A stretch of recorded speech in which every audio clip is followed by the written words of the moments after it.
Linear programming एक board के point of view से इम्पोर्टेंट चैप्टर है। जेई में तो कुछ नहीं आने वाला है इसका, बोर्ड के पॉइंट ऑफ व्यू से ही इम्पोर्टेंट है। 6 मार्क्स का लॉन्ग क्वेश्चन मिलेगा इसमें।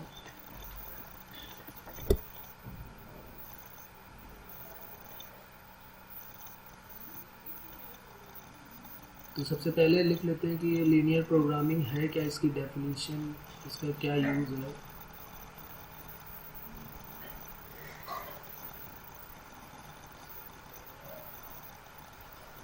लीनियर प्रोग्रामिंग जो होता है वो एक मेथड होता है प्रॉब्लम को सॉल्व करने का, जिसमें हम प्रॉफिट या कॉस्ट के बारे में उसको मैक्सिमाइज या मिनिमाइज करते हैं और उसको एक फॉर्म में लिखते हैं, इनइक्वालिटी के फॉर्म में लिखते हैं। तो उस पूरे प्रोसेस को हम, उस पूरे मेथड को हम क्या बोलते हैं, लीनियर प्रोग्रामिंग बोलते हैं।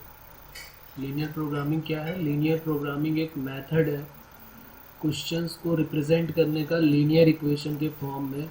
या तो उसको हम मैक्सिमाइज करते हैं या मिनिमाइज करते हैं। इनइक्वालिटी के फॉर्म में क्वेश्चन गिवन होगा। तो लिख लेते हैं लीनियर इनइक्वालिटीज, लीनियर प्रोग्रामिंग के बारे में।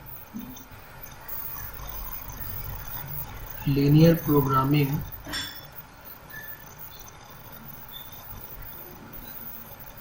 Programming is a method of solving problem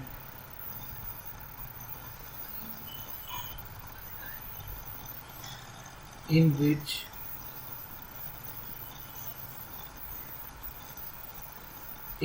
a quantity represented by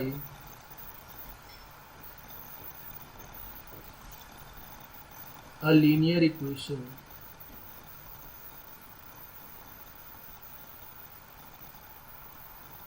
often profit और कॉस्ट, या तो प्रॉफिट के टर्म में होगा या तो कॉस्ट के टर्म में, is to be maximized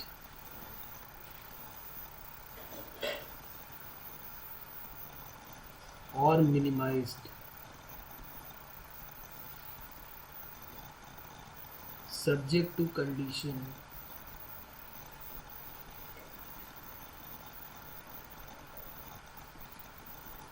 expressed by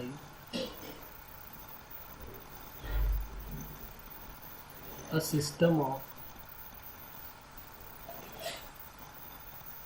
linear inequalities. ठीक है, तो इसीलिए मैं बार बार बोल रहा हूँ कि लीनियर इनइक्वालिटीज का आइडिया होना बहुत ज़रूरी है, जो आपने 11th क्लास में किया हुआ है कि कौन सा पार्ट हमको शेडेड करना है।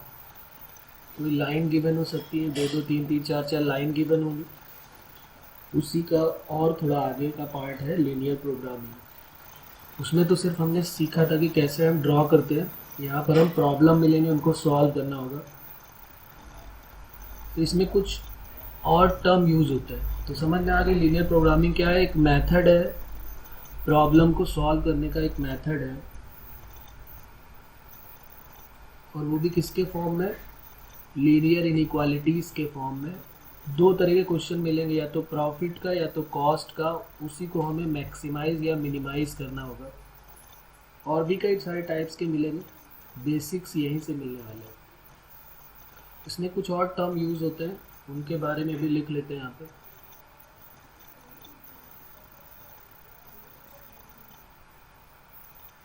तो कुछ इम्पोर्टेंट डेफिनेशन है वो लिख लेते हैं।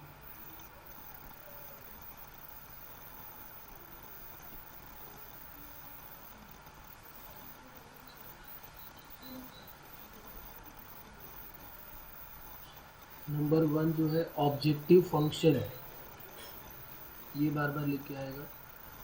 ऑब्जेक्टिव फंक्शन, ये क्या होता है objective function?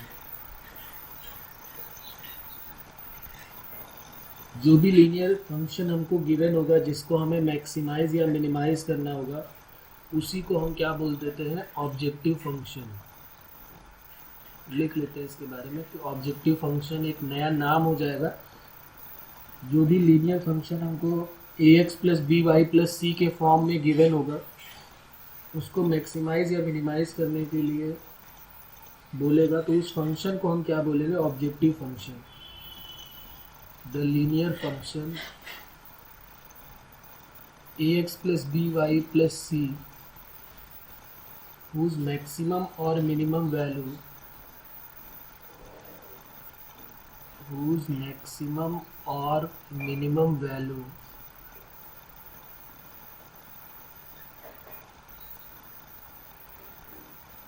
is determined is called objective function. इसको हम क्या बोलेंगे, ऑब्जेक्टिव फंक्शन। ठीक है, तो जब भी कभी बात होगी ऑब्जेक्टिव फंक्शन की तो उसका मतलब हमें लीनियर इक्वेशन देखनी है जिसको मैक्सिमाइज या मिनिमाइज करना है। फिर एक वर्ड यूज होगा optimise.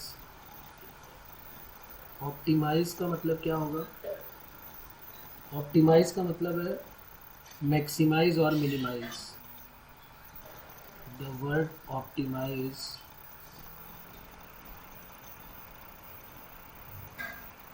means maximize or minimize,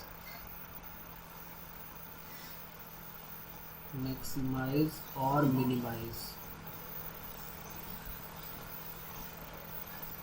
फिर एक और वर्ड होता है कंस्ट्रेंट। कंस्ट्रेंट आप सुन चुके हैं पहले भी। कंस्ट्रेंट का मतलब वही लेस देन, ग्रेटर देन। तो ये तो खैर इजी है, कोई भी इक्वेशन जो है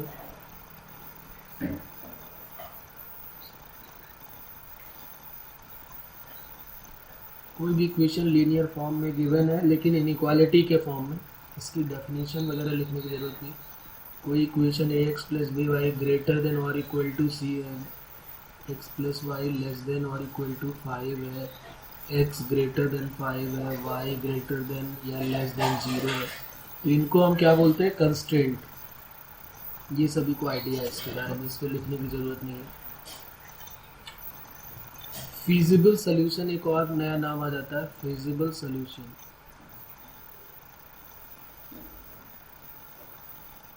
फोर्थ एक और नया नाम आ जाएगा, फीजिबल सॉल्यूशन।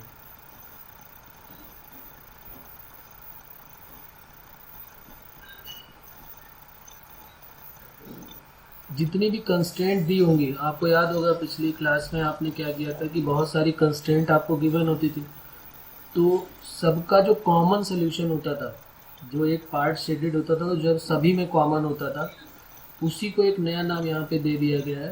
उसका नाम हो गया फीजिबल रीजन या फीजिबल सोल्यूशन। ठीक है, वो फीजिबल रीजन बोलेंगे और उसके अंदर जो पॉइंट्स होंगे उनको हम फीजिबल सोल्यूशन बोल देंगे। तो ये एक नया नाम हो जाएगा, feasible solution. The common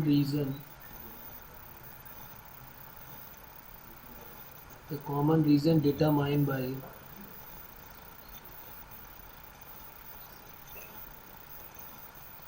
all the constraint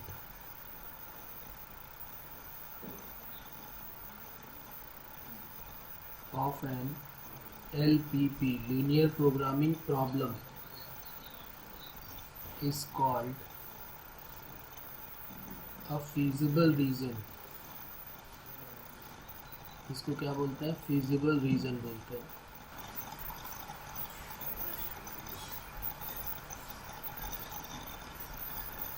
और इस रीजन के अंदर and every point in their reason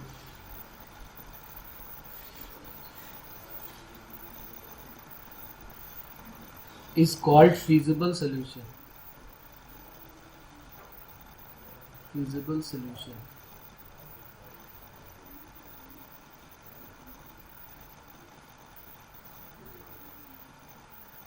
ठीक है, तो ये भी पुरानी बात है, हमने पहले कई बार किया था ये, कि कई सारी हमको इनइक्वालिटीज़ गिवन होती थी, हम क्या करते थे, उनमें से सबको ड्रॉ करते थे और उनका एक कॉमन पार्ट आ जाता था।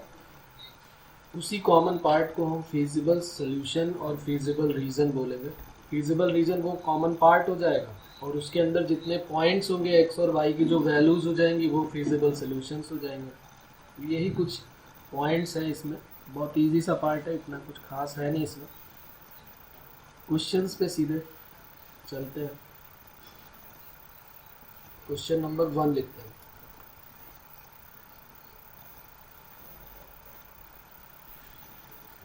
Find the maximum and minimum value of k। Find the maximum and minimum value of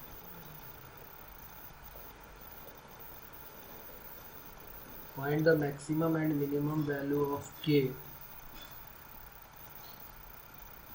देखो जिस k के बारे में कह रहा है उसी से समझ में आ जाएगा कि k क्या है। जिसकी मैक्सिमम या मिनिमम वैल्यू पूछता है वो क्या होता है, अभी मैंने बात की थी, फीजिबल रीजन, फीजिबल सोल्यूशन की ऑब्जेक्टिव फंक्शन, ये सारे अभी आने वाले हैं। Find the maximum and minimum value of k in y equal to -5x plus k under the following constraint। under the following constraint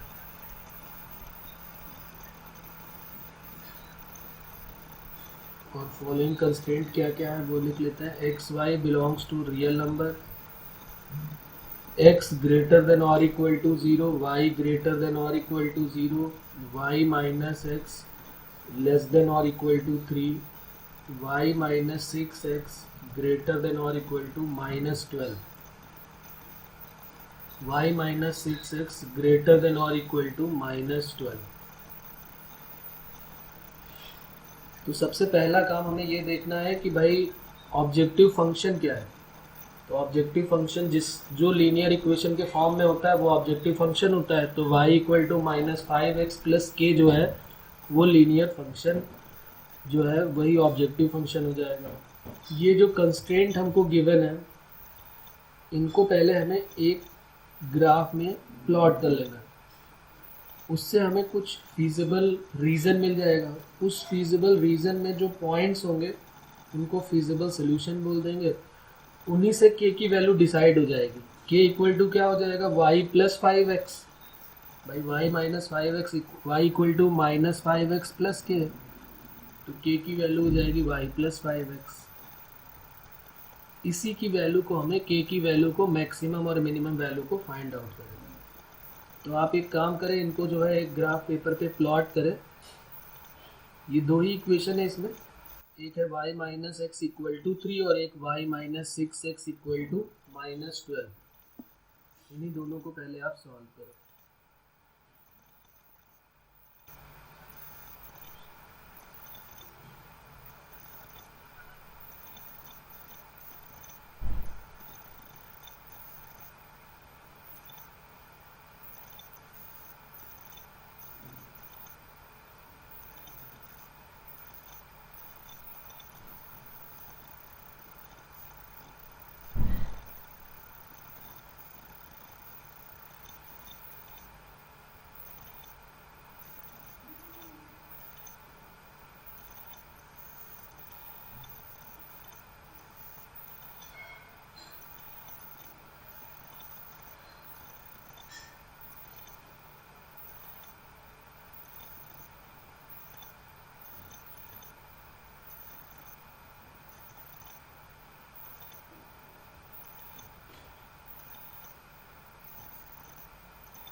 एक तो x ग्रेटर देन और इक्वल टू 0 है, एक y ग्रेटर देन और equal to 0, और जो inequality वाला part है उसको इक्वालिटी में कन्वर्ट कर लेते हैं।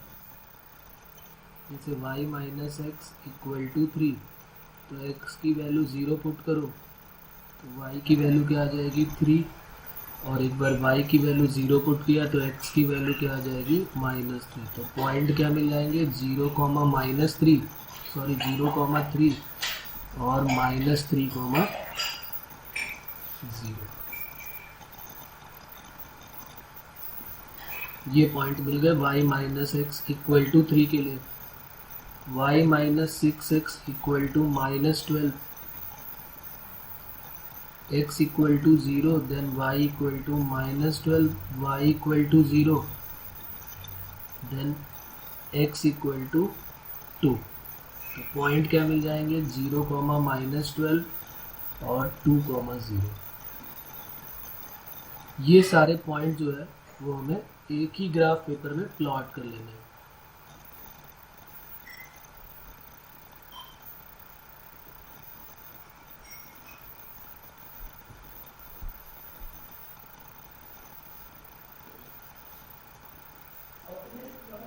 तो अब हमारे पास क्या हो जाएगा, एक हमारे पास पॉइंट मिल गया, ये 0, 3, -3, 0, ये सारे पॉइंट को हमें इसी ग्राफ पेपर पे प्लॉट कर लेना है। ये हो गया y एक्सिस और अब ये x एक्सिस हो गया।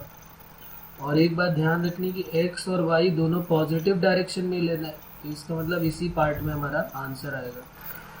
ये x एक्सिस हो गया और ये y एक्सिस।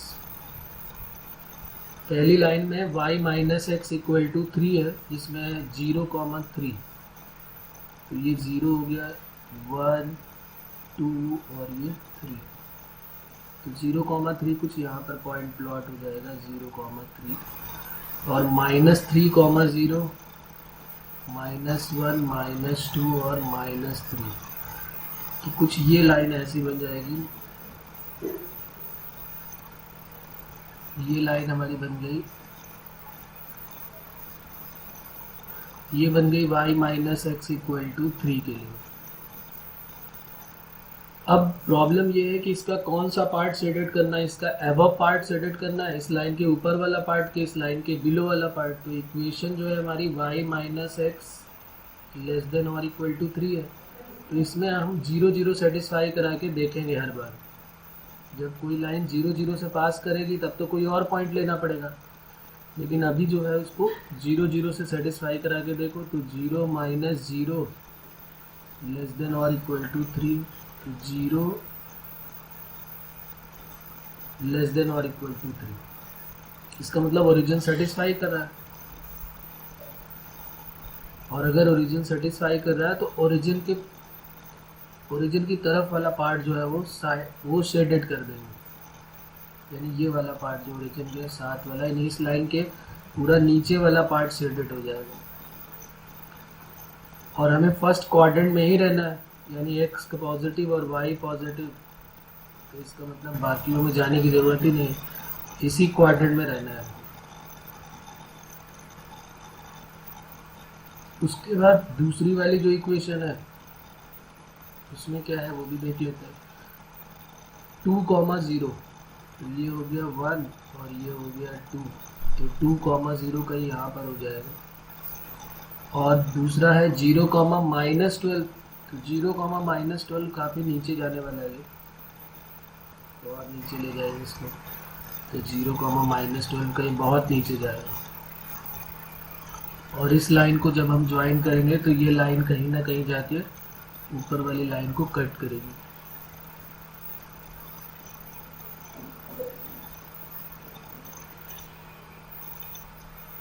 ये 2, 0 वाले हो गए। 2, 0 से पास करते हुए अब ये स्ट्रेट लाइन बननी चाहिए, ठीक है ना, लहराती हुई लाइन नहीं होनी चाहिए। ये एक स्ट्रेट लाइन का यहाँ पर जाएगी। तो देखो अब इसमें ये वाली जो लाइन हो गई, ये y -6x, ये जो लाइन है इसकी इक्वेशन है y -6x इक्वल टू -12। अब इसमें कौन सा पार्ट शेडेड होगा ये भी चेक कर लेते हैं। इसके लिए हमने ओरिजिन देखा, 0, 0 सेटिस्फाई करा के देखते हैं। तो जैसे ही 0, 0 सेटिस्फाई कराएंगे आप, तो 0, -0, अच्छा यहाँ पे इनइक्वालिटी क्या है, y -6x y minus 6x greater than और इक्वल टू -12। तो इसका मतलब ओरिजिन जो है वो 0 जो है वो -12 से बड़ा होगा, तो सेटिस्फाई हो गया। तो ये भी ओरिजिन के साइड वाला पार्ट शेडेड होगा, यानी ये वाला पार्ट शेडेड हो जाएगा। तो कौन सा पार्ट है जो सभी में कॉमन आने वाला है, वो यही वाला पार्ट। इसी पार्ट में हमको रहना x और y की पॉजिटिव डायरेक्शन में, तो ये हमारा पार्ट आ जाएगा।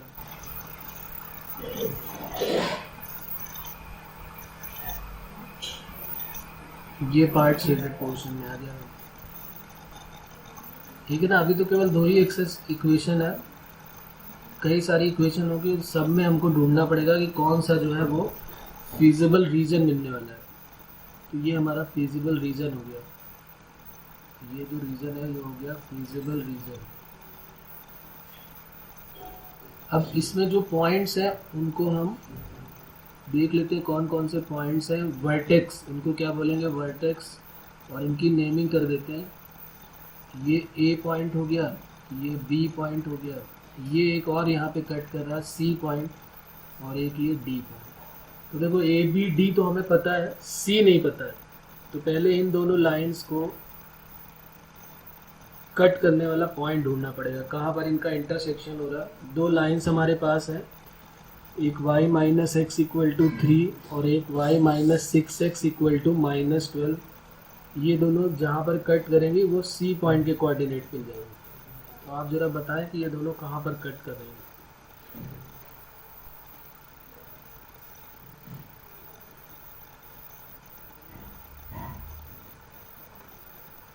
दो lines y minus X equal to 3 और y माइनस 6 इक्वल टू -12 कहाँ पर कट कर रहे हैं।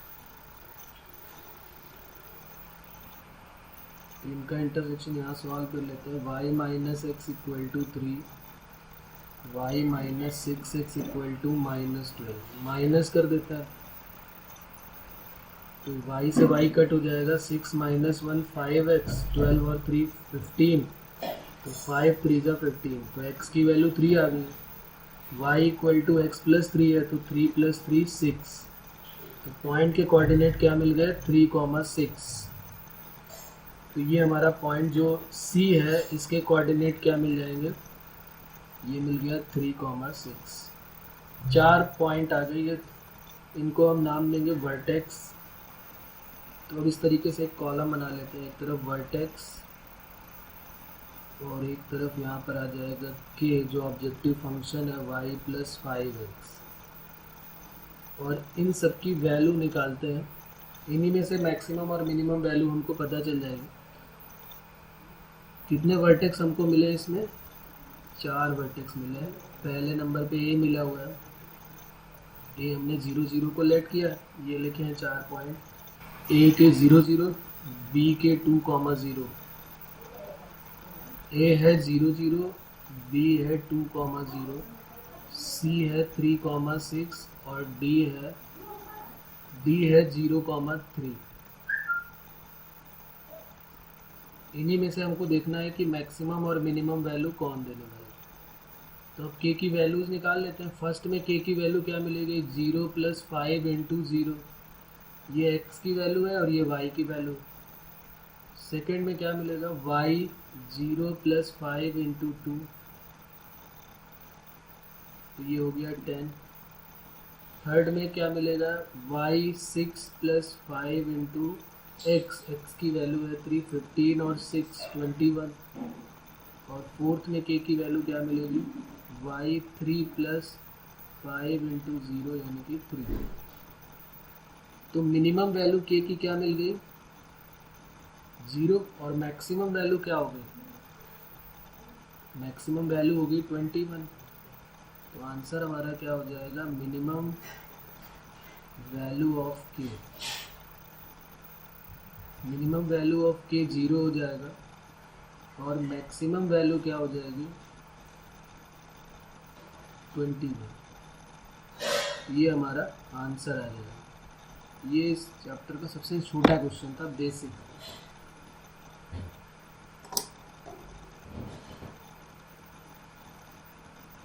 बताइए इसमें किसी को कोई प्रॉब्लम?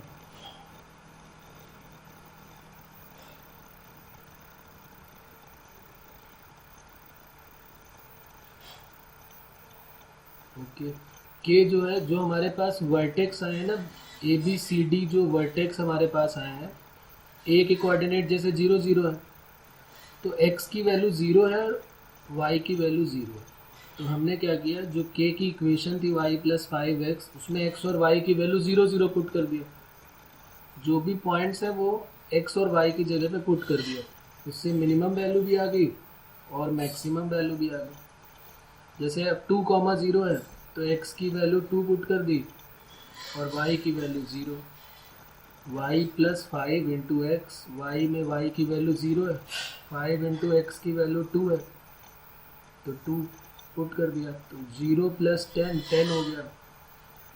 फिर 3,6 दिया हुआ है, x की वैल्यू 3 और y की वैल्यू 6, इसमें भी पुट कर दिया।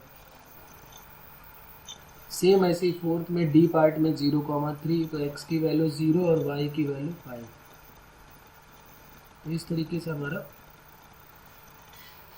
तो ये जो है सोल्यूशन जो है ये बाउंडेड वाले हैं, जिसमें सब जगह बाउंडेड मिलेगा। चारों में से कहीं ना कहीं दो तरह के केस मिलेंगे, एक बाउंडेड का केस मिलेगा और एक और हम ये करेंगे अभी, उसमें अनबाउंडेड का केस होगा। उसमें थोड़ा सा काम और बढ़ जाता है, बाकी बहुत इजी सा पार्ट है ये, इसमें कुछ खास है नहीं करने लायक, इससे बोर्ड के लिए important.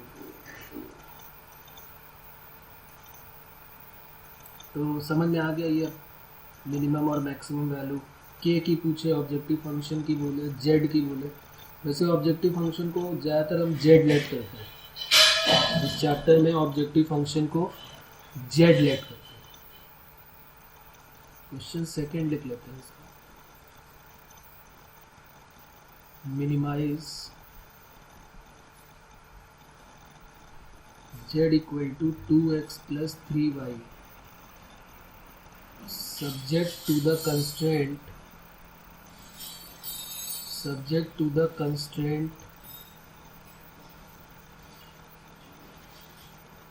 x greater than or equal to 0, y greater than or equal to 0, 1 less than or equal to x plus 2y less than 10. Draw the feasible region.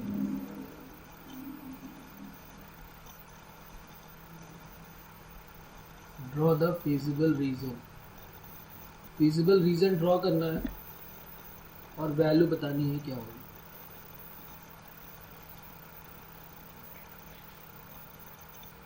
कर लेते हैं क्वेश्चन, और ये वाला बहुत इजी सा पार्ट है। जैसे उसमें के था वैसे यहाँ पर जेड आ गया, तो आप जल्दी से दो इक्वेशन है इन दोनों को सॉल्व करें और मिनिमम और मैक्सिमम वैल्यू निकाल के बताएं क्या आने वाली है।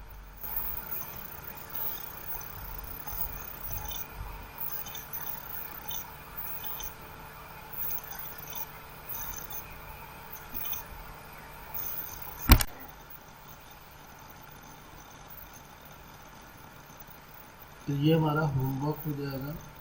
इसका मिनिमम वैल्यू का जो आंसर है वो हो जाएगा 3/2 और जो मैक्सिमम वैल्यू है वो हो जाएगी 20। तो ये जो था केस फर्स्ट था, जब रीज़न जो है वो बाउंडेड मिल रहे थे।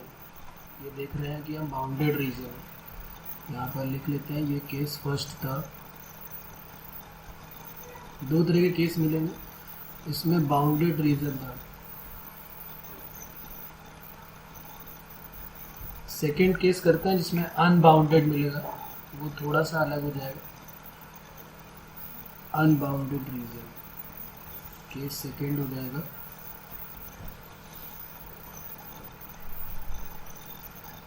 और ये चेक करने के बाद जब हम कंस्ट्रेंट को ड्रॉ करेंगे उसके बाद हमको पता चलेगा कि अनबाउंडेड है रीजन की बाउंडेड है। इसका भी एक क्वेश्चन कर लेते हैं, फिर इसको क्वेश्चन करते करते साथ में हमको आइडिया हो जाएगा। क्वेश्चन इसका क्या है, लिख लेते हैं। Determine graphically the minimum value of objective function. Determine graphically the minimum value of the objective function determine the minimum value of the objective function z equal to minus 50x plus 20y.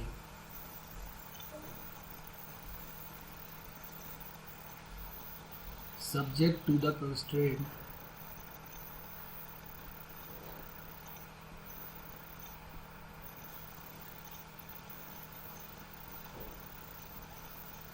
और equation given है 2x minus y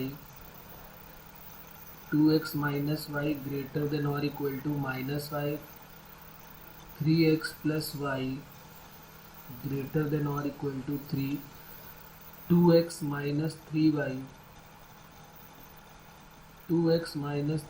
less than or equal to 12, x greater than 0, y greater than or equal to 0, x greater than or equal to 0, y greater than or equal to 0, और ये है 2x minus y greater than or equal to minus 5.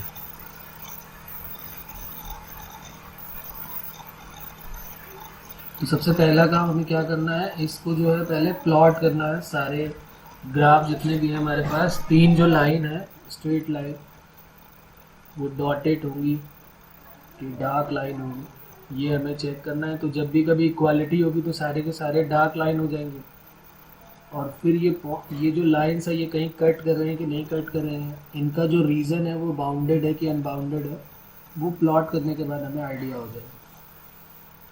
तो आप इन तीनों lines को जो है एक ग्राफ पेपर पे आप प्लॉट करें, और सिर्फ हमें पॉजिटिव में ही जाना है, एक्स भी पॉजिटिव और वाई भी पॉजिटिव, ये यहाँ पर लिखा हुआ है. तो सबसे पहली लाइन जो है हमारे पास क्या हो जाएगी, 2x minus Y equal to minus 5, 2x minus Y equal to minus 5. अब इसमें x इक्वल टू और y इक्वल टू 0 पुट करके प्लॉट कर लेते हैं.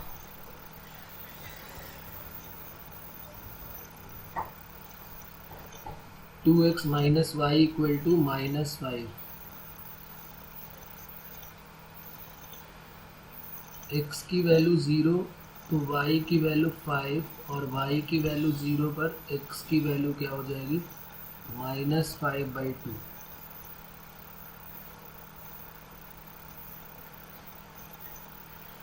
एक ये मिल गया हमको. दूसरा है 3x plus Y equal to 3, x की वैल्यू 0 पे y की वैल्यू 3 और y की वैल्यू 0 पर x की वैल्यू 1.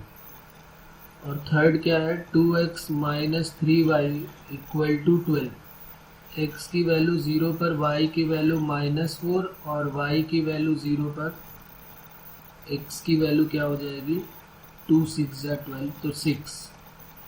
अच्छा एक और चेक कर लेते हैं कि ओरिजिन सेटिस्फाई करेगा कि नहीं करेगा. तो 2x minus Y greater than और इक्वल टू -5 है, तो यहाँ पर 0 0 चेक कर लेते हैं. x की ओरिजिन चेक करना है हमको कि सेटिस्फाई कर रहा है कि नहीं.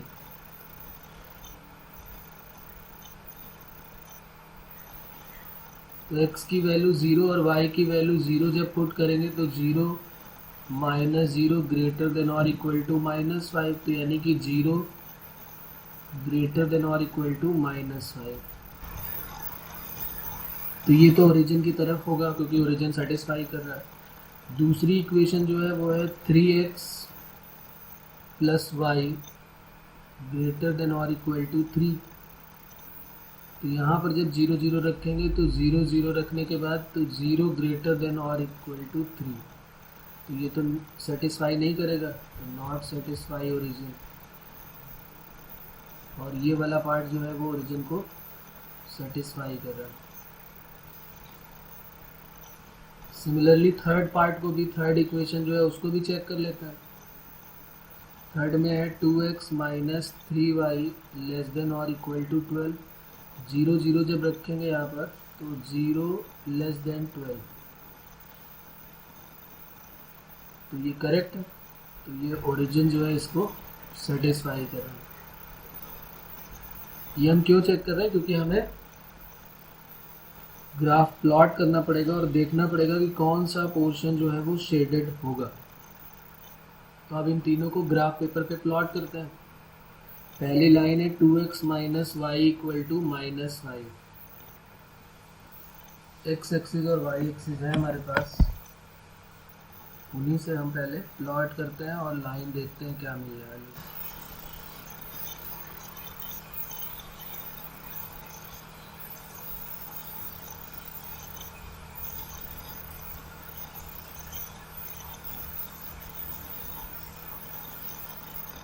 ये वाई एक्सिस हो गया हमारा,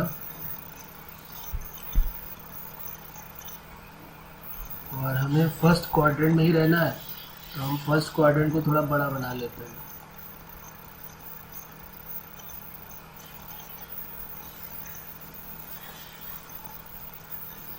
ये हमारा ओरिजिन हो गया 0 0, और अब सारी लाइन को प्लॉट करते हैं।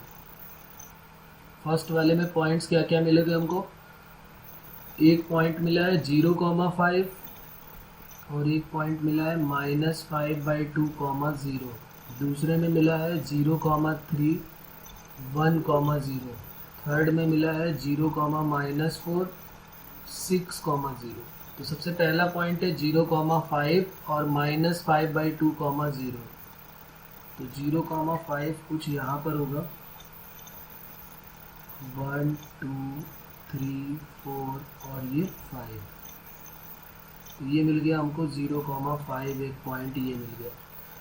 और -5/2,0 कहीं यहाँ पर होगा, ये -1 और ये -2 और ये -3। ठीक है, तो ये -5/2 का मतलब -2.5 हो गया। तो -2.5 कहाँ पर लाई करेगा? ये 0 हो गया, ये -1, ये -1.5, ये कहीं यहाँ पर माइनस का 2.5 आ जाएगा। तो ये लाइन हमारे पास मिल जाएगी।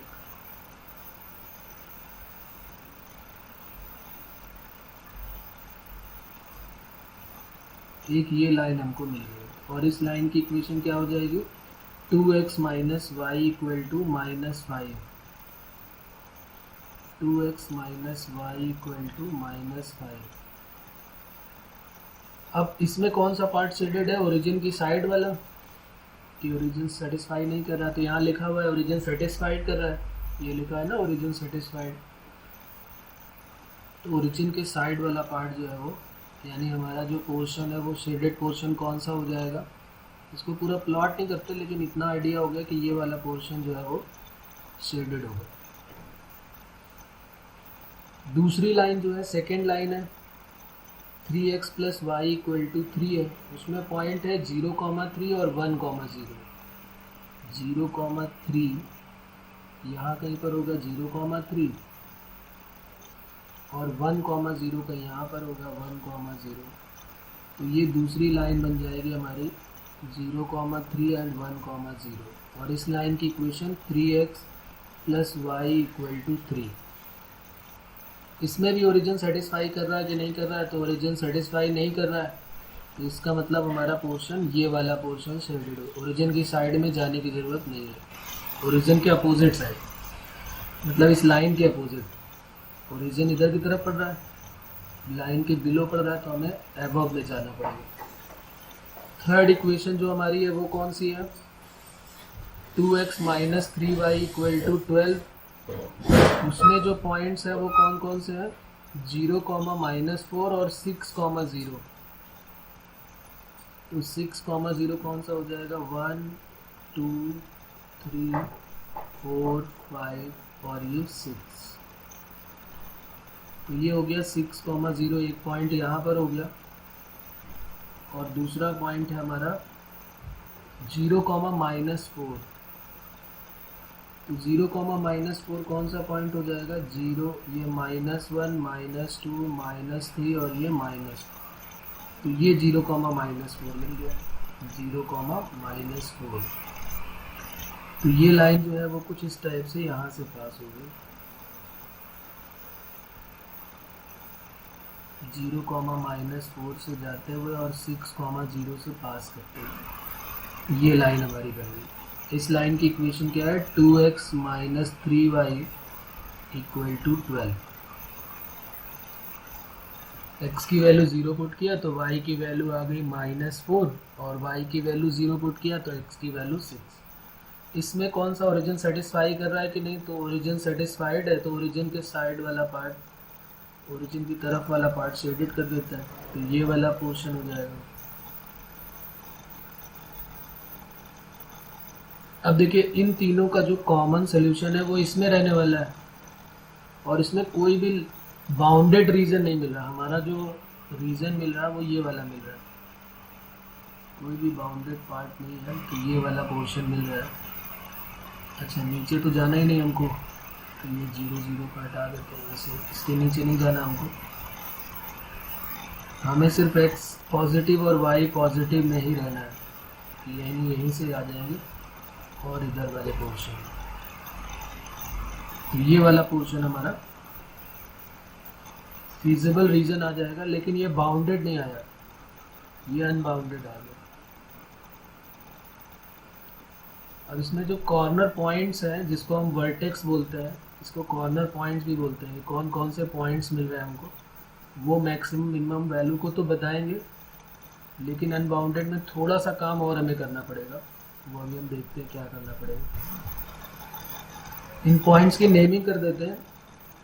एक है हमारे पास 0,5, फिर 0,3, ये दूसरा पॉइंट है 0,3, ये तीसरा 1,0 और 6,0।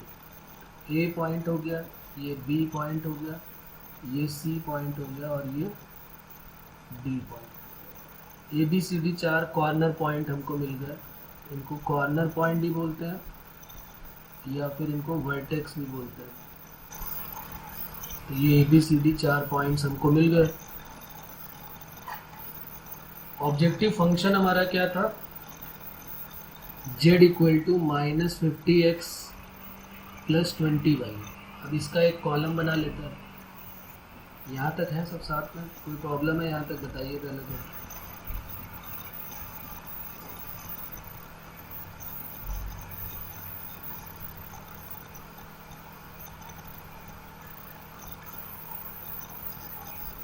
चलिए, तो फिर इसमें हम जरा वर्टेक्स और या कॉर्नर पॉइंट, जो भी आप इनका नाम दे दें, कॉर्नर पॉइंट्स एक कॉलम में बन जाएगा, एक में सीरियल नंबर बन गया कॉर्नर पॉइंट, और तीसरा हो जाएगा objective function z -50x + 20y। पहला कॉर्नर पॉइंट ए है 6,0, दूसरा है b 1,0, थर्ड है c 0,3 और फोर्थ कॉर्नर पॉइंट है d 0,5। इन चारों पॉइंट्स पे हमको z की वैल्यू निकालनी है। पहले में z की वैल्यू क्या आ जाएगी? -50 × x, ये पहला वाला x है, दूसरा y है, 20 × 0, तो ये हो गया -300। दूसरा z कितना आ जाएगा? -50 × 1 प्लस ये 0 हो जाएगा क्योंकि y की वैल्यू 0 है, तो -50। तीसरे में z की वैल्यू -50 × 0 प्लस 20 × 3 यानी कि 60 आ जाएगी वैल्यू। और फोर्थ में z की वैल्यू -50 × 0 प्लस 20 × y की वैल्यू 5, तो ये 100 आ जाएगा। अब इसमें ये 4 पॉइंट्स आ गए, 4 पॉइंट से हमें 4 वैल्यू ऑब्जेक्टिव फंक्शन z की मिल गई।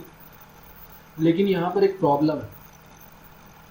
अभी अगर ये बाउंडेड का केस होता है तो हम सीधे आंसर क्या बोल देते हैं कि -300 जो है वो मिनिमम है। यहाँ पूछा गया ना minimum value of objective function, तो हम सीधे इसको देख के बोल देते हैं कि भाई मिनिमम वैल्यू ऑफ z कितनी आ रही है? -300।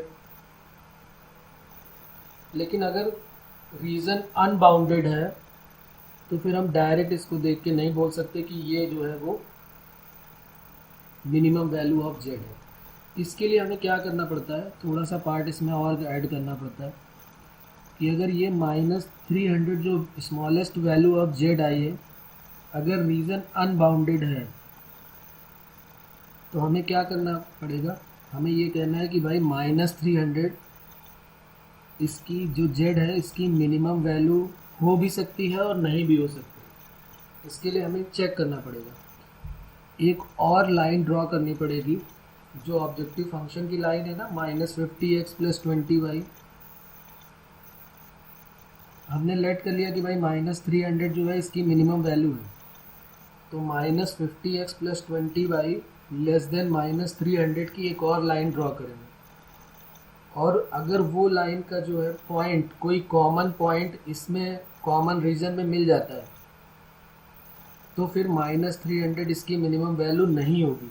और अगर कॉमन नहीं मिलता है तो फिर मिनिमम वैल्यू होगी। यहाँ पर मैं लिख देता हूँ ये, और ये एक इम्पॉर्टेंट पॉइंट है, ज़रूर ध्यान रखें आप। बस इसमें यही एक थोड़ा सा खास है, बाकी बहुत इजी है।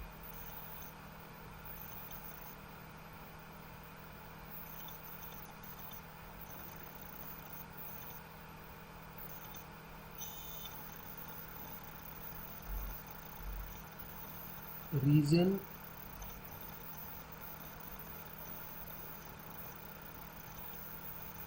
एक मिनट, इसको ऐसे लिख लेते हैं, सीधे सीधे वही लिख लेते हैं जो हमें ज़रूरत है जिसकी। ये जो -300 आया है यहाँ पर, ये मिनिमम वैल्यू ऑफ z होना चाहिए। Minimum value of z equal to -300, ये स्मॉलेस्ट है ना, ये होना चाहिए था। तो ये हो सकता है हो, और हो सकता है ना भी हो, तो मे और मे नॉट बी। तो यहाँ पर हम ऐसे लिखेंगे -300 मे और may not be the minimum value of z। इसको डिसाइड करने के लिए कैसे डिसाइड करेंगे कि ये मिनिमम वैल्यू है कि नहीं है? To decide this issue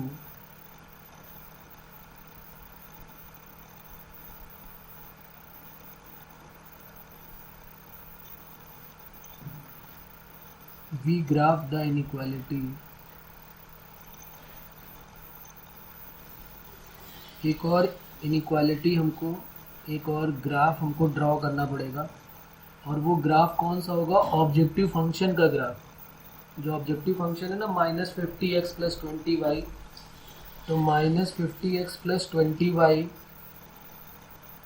-50x + 20y और लेस देन करके -300, जो भी मिनिमम वैल्यू आई है उसको हम ले लेंगे साथ में, और लेस देन करके इसका एक ग्राफ प्लॉट करेंगे। जीरो पहली बात तो कट हो जाएगा यहाँ से, तो इक्वेशन आ जाएगी -50x 5x हो जाएगी, 50 तो कट हो गया, -30। ये जो एक न्यू लाइन बनी है इसका ग्राफ हमको प्लॉट करना पड़ेगा। और अगर इसका कोई भी कॉमन पॉइंट अपने फीजिबल रीजन में मिलता है तो फिर -300 इसकी मिनिमम वैल्यू ऑफ z नहीं होगी, उल्टा है। और अगर नहीं मिलता तो फिर होगी।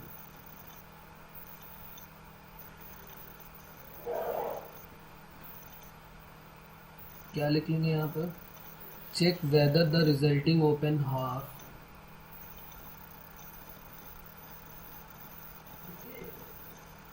check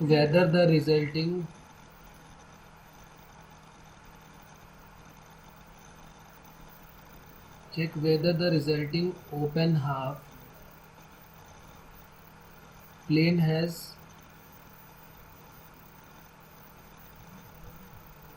points in common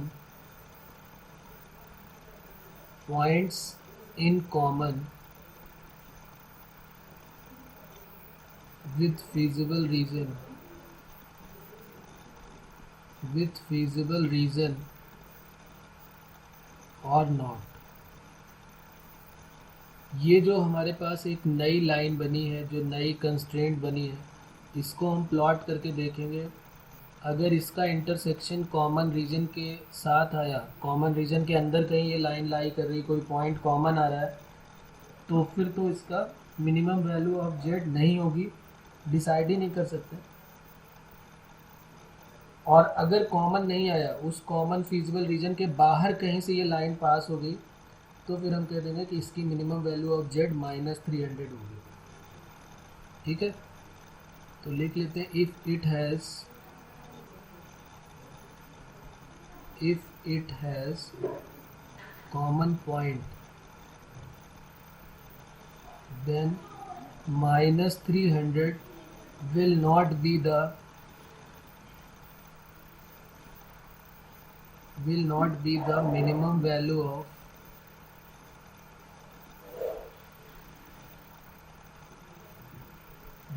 the minimum value of z, otherwise -300 will be the minimum value of Z. अब इतना सारा कुछ हमने लिखा है तो इसमें परेशान होने की ज़रूरत नहीं, हमें सिर्फ ये देखना है। हम क्या करेंगे, पहले हमने सब कुछ प्लॉट कर लिया। प्लॉट करने के बाद अगर रीज़न अनबाउंडेड है तो ऑब्जेक्टिव फंक्शन को उठाएंगे और जो मिनिमम वैल्यू आई है उसके साथ एक और इनइक्वालिटी बना लेंगे। जैसे -50x + 20y है और मिनिमम वैल्यू -300 आई है, तो मिनिमम आई है तो लेस देन करके -300 करके इससे एक नई इनइक्वालिटी बना ली, और ये इनइक्वालिटी को फिर हम ड्रॉ करेंगे अपने ऊपर जो फीजिबल रीजन है उसी ग्राफ में। अगर इस इनइक्वालिटी ने उस फीजिबल रीजन को इंटरसेक्ट कर दिया तो इसकी कोई मिनिमम वैल्यू नहीं होगी, और अगर इस इनइक्वालिटी ने फीजिबल रीजन को टच या कट नहीं किया, बाहर से कहीं से पास हो गई, तो फिर इसकी मिनिमम वैल्यू -300 हो जाएगी। इतना सा काम है, वही सब कुछ ही कहानी है लिखी हुई है। तो -5x + 2y - 30 को यहाँ पर और प्लॉट कर लेते हैं। तो जब आप इसको प्लॉट करेंगे -5x + 2y <- 30, तो इसको ज़रा यहाँ पर लिख लेते हैं। -5x + 2y = -30। जब x की वैल्यू 0 है तो y की वैल्यू -15, और y की वैल्यू 0 है तो x की वैल्यू 6। तो पॉइंट आ गए 0, -15, और दूसरा पॉइंट है 6, 0। एक पॉइंट हमको मिल जाएगा 6, 0 और एक 0, -15। तो 6, 0 देखो यहाँ मिल गया हमको। ये हमें जो मिला है वो कौन सा पॉइंट हो जाएगा, ये हो गया हमारा एक जो नई लाइन है उसको हम ये हमारा 6, 0 एक पॉइंट मिल गया, 6, 0। और दूसरी पॉइंट क्या मिला था, -0, -15। तो 0, -15 तो बहुत नीचे से चला जाएगा, तो कुछ लाइन जो है वो कुछ इस टाइप से पास करेगी। ये हो गया यहाँ से ये 6, 0, और ये लाइन कहीं यहाँ पर जाके पास करेगी। ये लाइन कौन सी है, इस लाइन की इक्वेशन क्या है। और एक बात और ध्यान रखना है कि इसमें इनइक्वालिटी है तो ये डॉटेड लाइन होगी। ये लाइन जो होगी वो डॉटेड लाइन होने वाली है, ध्यान रखेंगे। पहले तो ये हमारा एक शेडेड रीजन हो गया,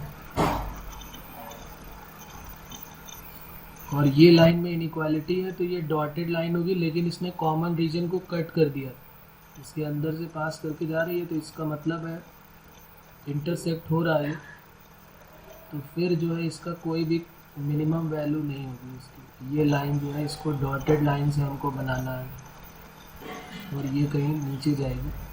और इसकी इक्वेशन क्या है, -5x + 2y <- 30। तो ये लाइन जो है इसको इंटरसेक्ट कर रही है, तो इसका मतलब इसकी कोई भी मिनिमम वैल्यू नहीं होगी।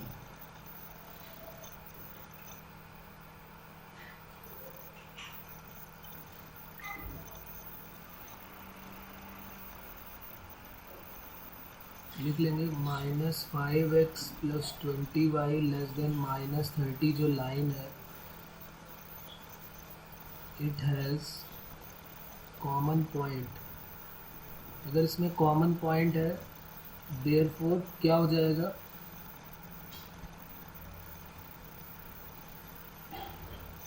z equal to -50x plus 20y has no minimum value.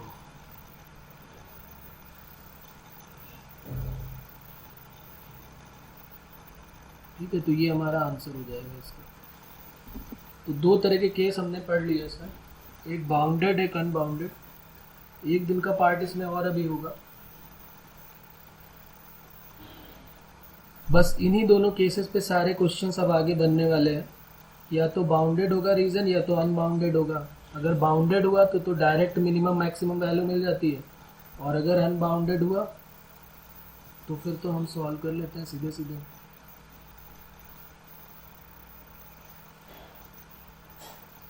ठीक है, तो आज इतना ही करते हैं, बाकी फिर नेक्स्ट टाइम पे करें।